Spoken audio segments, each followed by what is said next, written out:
We're here today to talk about the state of our island. We're 7 months into the Leon-Guerrero Tenorio administration and the 35th Guam legislature. But there are some things our politicians haven't figured out yet. So let's lay the groundwork here. We have a small island. It's 212 square miles. It has 164,000 people. And out of that 164,000 people, 65,034 of them have jobs. That means about 99,000 don't. And 87% of the people that do have jobs make less than $40,000 a year. We can break it down even further.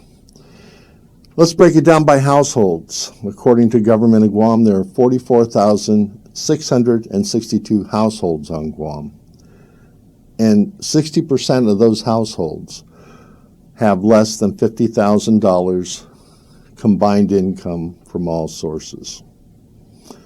And as we've seen in the news lately, the government of Guam is trying to put together a budget that is nearly $1 billion. But they're ignoring the fact that we have a $100 million operating deficit that we've accumulated over the past few years. We have an escalating cost of living, and we have a stagnant economy. But the thing that worries me most is that we're seeing a growing exodus of young and old. Young people who are just entering the peak of their earning and tax-paying careers, and older people who are selling their assets and taking the money out of our economy and putting it into an economy someplace else. With that in mind, I'm sad to report that the state of our island is not good. With a stagnant economy, actually might even be a slowing economy, a government that is addicted to spending, and a taxpayer base that is trapped in low-wage jobs. What we're seeing is there's a big difference between the priorities of the people and the priorities of the politicians. You know, the people will tell you that we need 150 more police officers. The politicians will tell you we need 150 more admin staff to supervise the buildup. The people will tell you we need more teachers. Politicians will tell you we need to spend $6 million to replace Guam Memorial Hospital's main electrical panel. Never mind the fact that it was examined by Guam Power Authority, serviced by Guam Power Authority, and they reported that it's just fine. The only reason I can think to change the electrical panel is to give a juicy $6 million contract to a politically well-connected insider. The people will tell you that the increase in the business privilege tax should be rolled back. Government tax collections show that it's not needed. But the governor wants to keep the tax in place so that she can support her $860 million budget request, and also for the bizarre reason of preserving Guam's credit rating. Politicians campaigned on restoring integrity, restoring trust, and balancing the government's operations so that it can live within its means. Right out of the gate, the administration broke faith with the people. Instead of transparency, accountability, and restoring faith in the government, the administration leapt to support one of their well-connected political insiders by trying to settle out of court with Guam YTK. It later came out in public that they were trying to do so. Roy Respicio was justifying it, saying we could save spending $7 to $10 million to settle out of court was better than spending $15 to $20 million if we lost. Fortunately, cooler heads prevailed, and the administration walked back their settlement efforts, and the Supreme Court of Guam voided the contract and the settlement. But the whole action destroyed the public trust even further. What we're looking at here with the new administration and the 35th legislature is something right out of Animal Farm. Rule number 7, All animals are created equal, but some animals are created more equal than others. And I say that because in 2018, politicians raised a record $5.3 million to get elected. So my question is, do we have the best government money can buy? It all depends on who bought the government. And we consider that the bulk of that money came from politicians themselves and their supporters, politically well-connected supporters, I might add. I don't think the people were taken into consideration, because every single one of them, from the administration down to the legislature, campaigned on a smaller and better reorganized government, that they were going to restore trust in the government, and they were going to enforce financial discipline, making government of Guam live within its means just like you and I do. They were going to build a transparent government, and they were going to fight to eliminate corruption. But their actions speak so loud we can't hear a word they say. I mean, right off the bat, politicians reached into the taxpayer pockets and helped themselves to generous pay raises. And as the poster child for this, Angel Sablan, Executive Director for Mayor's Council of Guam. In 2014, Angel Sablan, like the rest of the directors, administration, senators, and governor and lieutenant governor, got a massive retroactive pay raise. In Angel Sablan's case, he went from $46,000 to $65,000, a $19,561 increase, plus he got a retroactive. So he got a $20,000 Christmas bonus in 2014. And then 30 days later, he got another bump in pay. He went from $65,000 to $75,000, an increase of $10,526. He got a pay raise of $30,087 in just 30 days. And then in 2019, he read an article in the newspaper highlighting the director's pay, and he went to the Mayor's Council of Guam. And here are the minutes from the Mayor's Council of Guam, where the executive director reports to the Mayor's Council that in the newspaper he read he is the lowest paid director, and he requested that the mayors give him a pay raise. And they did. So with no additional duties, with no performance evaluations or anything, the Angel Sablan, in the space of 3 years, got a $53,000 pay raise, $22,000 of it in February of 2019. He got a pay raise larger than most people get as a salary. So let's think about this for a second. Angel Sablan is making $98,000 a year plus retirement benefits. He supervises 6 people. He has had no additional duties added, and he has not had any performance evaluations. He just had a couple of his friends on the Mayor's Council vote to reach into taxpayers' pockets and literally give Angel Sablan a $53,000 raise. I wish I could say that Angel Sablan was the only one, but it's not. All of the boards and commissions of government in Guam and autonomous agencies do the same thing. I mean, recently in the news, Guam Power Authority tried to give their general manager a $25,000 raise a bunch of other managers' salaries, and give bonuses to other people, all in executive session, outside of public view, and with no notice to the public. And that's the part that I think needs to be changed. You know, anytime these autonomous boards and commissions are going to give pay raises, they should announce it in the press. But we'll get to that in a second. I filed a legal action against the CCU, and that legal action was successful. The pay raises were rescinded, and the meeting recordings were released. But that's not the only one. I mean, Guam Regional Transport Authority, Rick Augustine, started at $75,000, 60 days later at a board meeting, he announced to the GRTA board that we were 600 or 700,000 short on a revenue, and they gave him a $13,000 pay raise at that same meeting that he reported they were short on revenue. The board gave him a pay raise. The new administration came in and Sal Babauta took over. He started at $88,000 on day one. That's another way that politically well-connected insiders help themselves at the public's expense.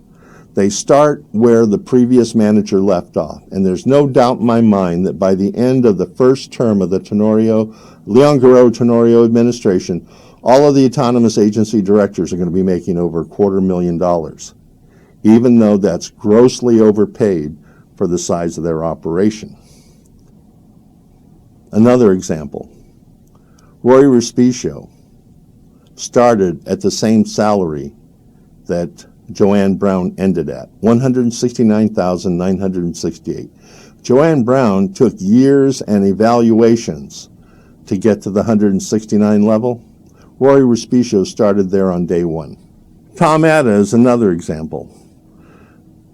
Chuck Atta, when he started at the airport with the Calvo Tenorio administration, took 8 years to get to 143,000. On the first day on the job, Tom Atta gave himself an $11,000 pay raise and started at 154,000.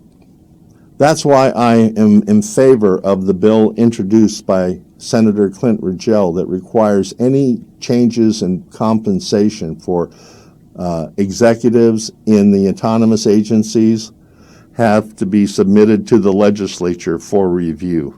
Because the way they're doing it right now, there is no performance evaluations, no notice to the public that this is even happening. But it is happening. And I'll tell you why this is important. Because the boards and commissions are not looking at the compensation objectively. And again, I go back to John Benavente. You know, he gets $225,000 a year to manage an agency that has 400 employees, 51,000 customers, and about 30% of his business is with one customer, and he has no competition. Compare that to the head of SMUD, the Sacramento Municipal Utility District General Manager. He has 1.3 million customers, 1,500 employees, and he has competition from Pacific Gas and Electric, Northern Cal Power, and Nevada Power. Yeah, NV Power. So not only does he have competition, but he has, 15 times or the customer base of Guam Power Authority, more than that. So when we compare the two general managers, we see there is a big difference in the size of the system they manage, the number of the employees they manage, and the level of competition they have to deal with. So why are we paying John Benavente about the same amount of money that someone in California is getting? It doesn't make sense. And that's because our politicians put themselves first. And Thomas Jefferson warned us about this 234 years ago when he wrote, and it should not be surprising if sometimes public officials do not heed the voice of the people and go about doing whatever they wish, using their power and authority to enrich themselves and those closely allied to them. And we see that all over government of Guam and the autonomous agencies, where the politically appointed insiders reach into the taxpayer pockets and help themselves. And let's look at what they are doing. We're 7 months into this new administration and the 35th legislature, and what were their priorities? Reestablishing casino gambling at Liberation Day. Corporate welfare supporting Guam Regional Medical Center at the expense of Guam Memorial Hospital. And we just saw it in the news recently. Government of Guam paid $26 million in Medicaid funds to Guam Regional Medical Center, and Guam Memorial Hospital only got $855,000. Lowering the age of Statutory rape. Why on earth is this a priority of the legislature when we look at all the problems that we are facing as an island? And then, of course, the attempt earlier in the year to settle out of court with Guam YTK. The challenge we have here is we don't have any leaders. We have politicians. You see, a politician works to secure their next election. Leaders work to secure the next generation. And that's what we see a sore lack of in both the administration and the legislature. Leaders and leadership. And it's a very important thing because right now the debt bomb keeps ticking down. In 2015, the debt bomb went off for Puerto Rico, and now the government of Puerto Rico is in a type of federal receivership. And during the campaign, Governor Leon-Guerrero repeated often that she was going to rigorously collect taxes. 7 months into her administration, the only effort we've seen so far is to add 2 collections officers. And in the testimony at the legislature, I learned that each revenue officer brings in about $2 to $3 million a year. So she brought in 2 people to chip away at that $200 million still to be collected. So at the rate they're going, it will probably take 100 years. You see, Guam's debt bomb is ticking down, and right now 1 out of 5 tax dollars collected goes to paying debt service. The government of Puerto Rico crashed and burned when 3 out of 5 dollars were collected used to pay debt service. Guam still has a $100 million operating deficit, and the politicians have put nearly a $1 billion budget on the table, and they have no way of paying it with the existing cash flow. The problem is, because of our politicians, we have too many unneeded management people. They spend too much money traveling. There's too many government cars using government gas. They resurrected departments so they can stuff them full of political hires. We haven't seen any effort to reduce the operating cost. We haven't seen any effort to reduce taxes and fees. In fact, we're seeing the exact opposite. The Mayor's Council of Guam wants to start charging for residency letters. The court has doubled the court clearance fees. And Government of Guam officials are looking at every single fee Government of Guam charges right now, looking to double or triple them. In the meantime, the minimum wage bill sits stalled in committee. So there's been no improvement. The Department of Labor recently released a study that showed compensation for every job on Guam is substantially less than compensation for similar jobs in the United States. So the people of Guam are suffering because while the government fees for everything are going up, the cost of living is going up, the one thing that is not keeping pace is compensation to Guam's workers. That's a real problem because you see, Guam, being on this side of the international date line, is closer to Asia than we are to the United States. So what happens in Asia affects Guam more. And right now, things in Asia are not good. China's economy has been slowing down for years. And as China's economy slows down, South Korea's economy slows down, and we're starting to see a drop-off on South Korean tourists. Japan's economy is slowing down. Their debt ratio went up to 250% of gross domestic product. China's debt ratio is at 300% of gross domestic product. The economies of India, Thailand, Indonesia, they're all slowing down and heading towards recession as well. Australia is on recession watch. Why? Because most of their products go to China. You know, their ores, their minerals, iron, coke, coal, all aluminum, bauxite, all that stuff goes to China, but they've stopped ordering. So Australia's in deep financial trouble. And eventually these things are going to hit Guam. In 2016 and 2017, I was warning politicians about the debt bomb and the possibility that the Trump tax cuts were real, but they ignored it.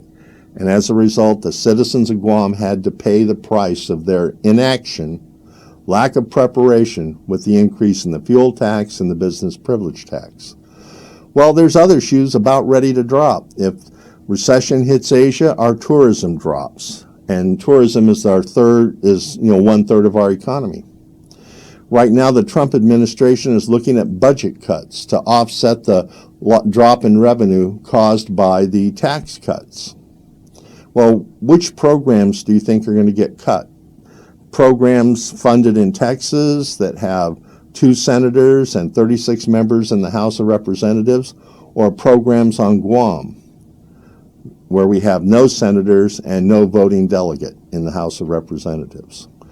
Our politicians need to be acting now, working now to reduce the cost of government so we don't get hit hard when the debt bomb goes off.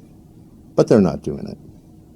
They're taking the opposite approach. Obviously, with an $800 million budget on the table from the legislature and an $868 million budget from the administration. Think about it. 8 years ago, the budget for government in Guam was under $500 million. It's almost doubled. But have we seen a dramatic increase in the improvement of the services we get from the government? No, we haven't.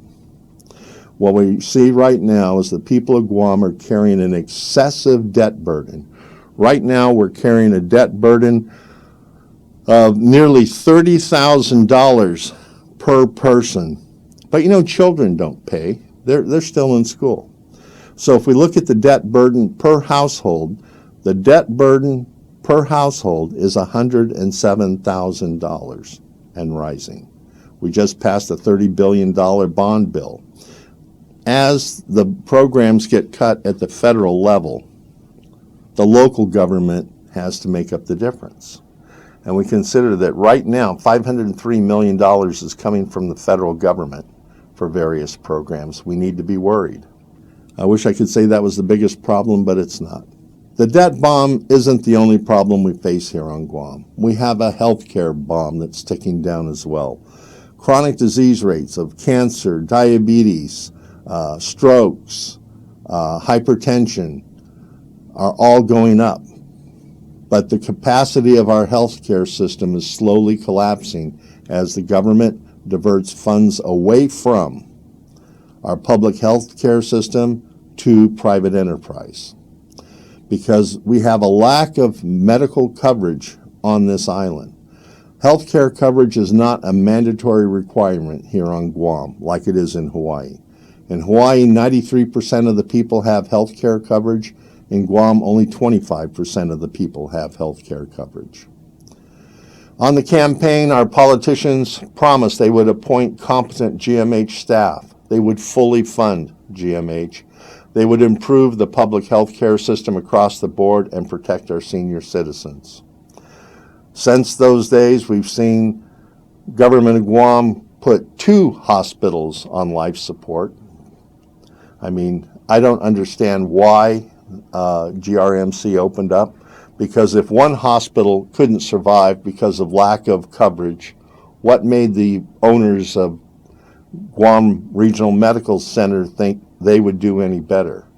GRMC is in as much trouble as Guam Memorial Hospital. They've had to cut staff, close down their urgent care ward, their maternity ward, and depend on government of Guam to support them through the passage of a number of bills in the legislature that give preference to Guam Regional Medical Center over Guam Memorial Hospital. And the sad part is the taxpayers of Guam are supporting Guam Memorial Hospital, and now we're going to be supporting Guam Regional Medical Center as well. The administration is cutting the MIP program by 94%, which is a program that provides coverage for people who make too much money to qualify for Medicare but have no insurance and can't pay for health care themselves. The administration has declared war on the poor. We also have a big public safety problem.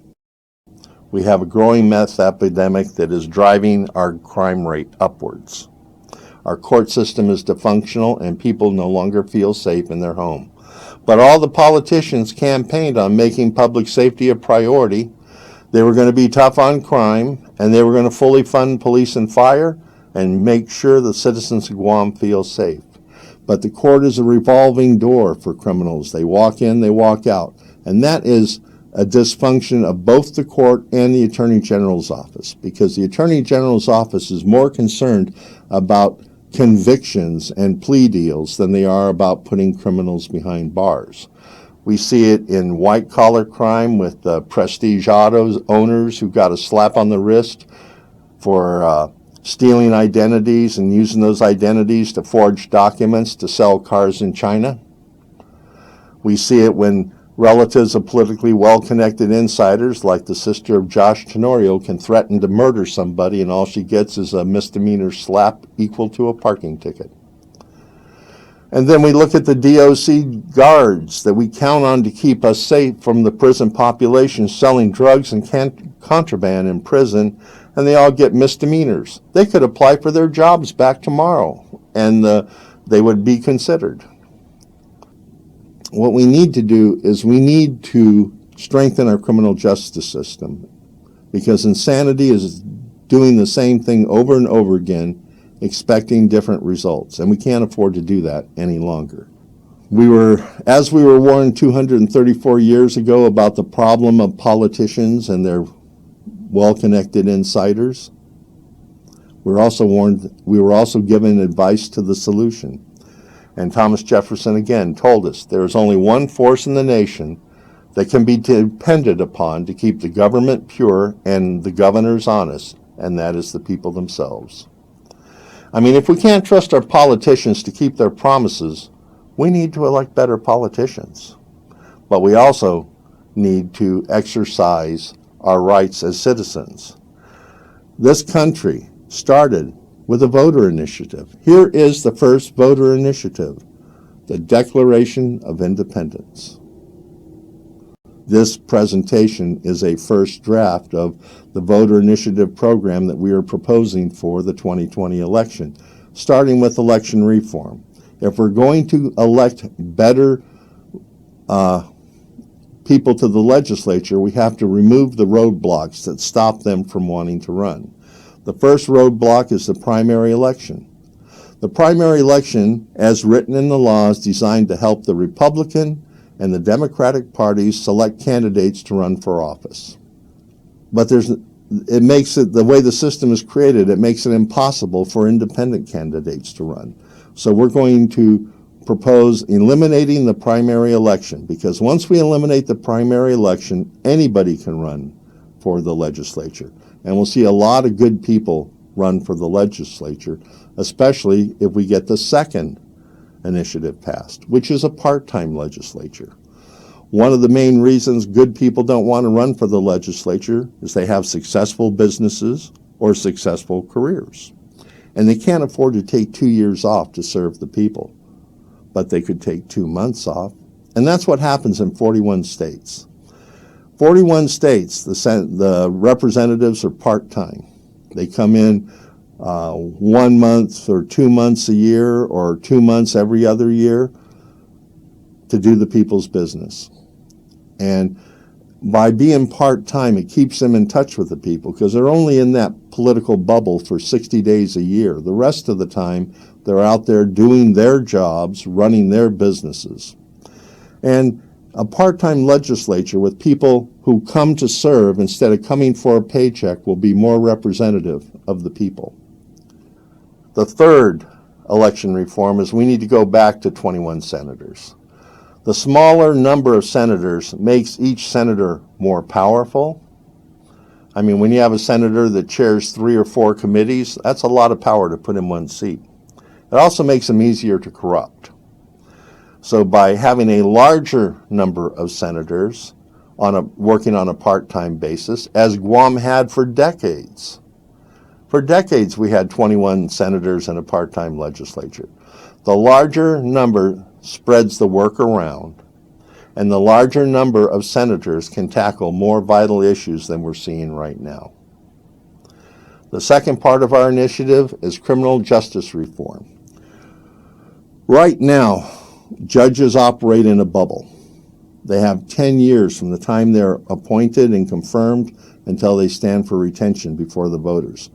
We're proposing with this initiative to shorten that to 4 years and have 50% of the Superior Court judges stand for retention every election. So this year, odd-numbered judges, next year, even-numbered judges. Next election, the even-numbered judges.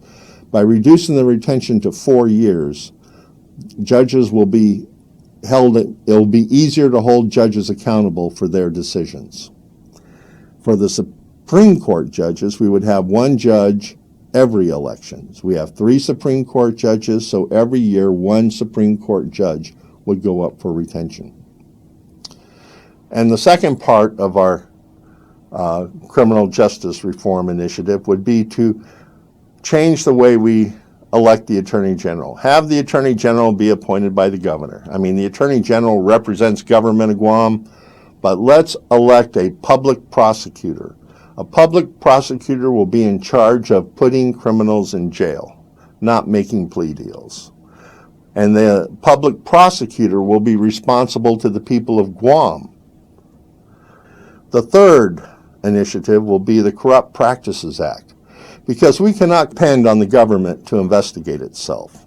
A Corrupt Practices Act will allow citizens to file actions against politicians, officials, and employees for violating laws, policies, and procedures that cost taxpayers money. I mean, look at CLTC. The executive director broke laws, policies, and procedures as he handed out lots to individuals close to him and his family. And when CLTC investigated itself, they found nothing wrong. The Mayor's Council of Guam is another example. They pushed hard for casino gambling at Liberation Day, and 2 members of the Mayor's Council of Guam are on the team that won the rights to run the casino. And the Mayor's Council says there's no conflict of interest. I think there's a huge conflict of interest, but right now, no one is holding the mayors accountable for their actions. We have an ethics commission, but you can't expect an ethics commission that's appointed by the governor and confirmed by the legislature. Depends on the governor for getting their jobs, depends on the legislature for getting the funding to investigate the government. That didn't work when we went to the Legislative Ethics Committee. And we're talking about serious money here. Guam YTK almost cost taxpayers $20 million. GRRP is another situation where government officials are violating laws, policies, and procedures. I mean, the Governor Calvo signed a contract that was illegal, but no one's holding him accountable. When the DPW screwed up their policies and procedures, firing a plumber, he got his job back plus $700,000 in attorney's fees from taxpayers. When the Port Authority screwed up their paperwork, terminating an accountant, he got his job back plus $600,000. I mean, look what happened at Simon Sanchez. All those protests cost taxpayers tens of thousands, maybe hundreds of thousands of dollars as the governor's staff was trying to push a contract to a company that was owned by a relative of the governor. These are very serious problems that we face our community, but we have no recourse as the government can't or won't investigate itself. That's why we need a Corrupt Practices Act. It all happens when we go vote. When we exercise our power to vote for these initiatives, we change the way the government runs. We take control of the government and the legislature out of the hands of the politicians, put it back in the hands of the people. I'm Ken Leon-Guerrero, and this has been a Guam Citizens for Public Accountability production.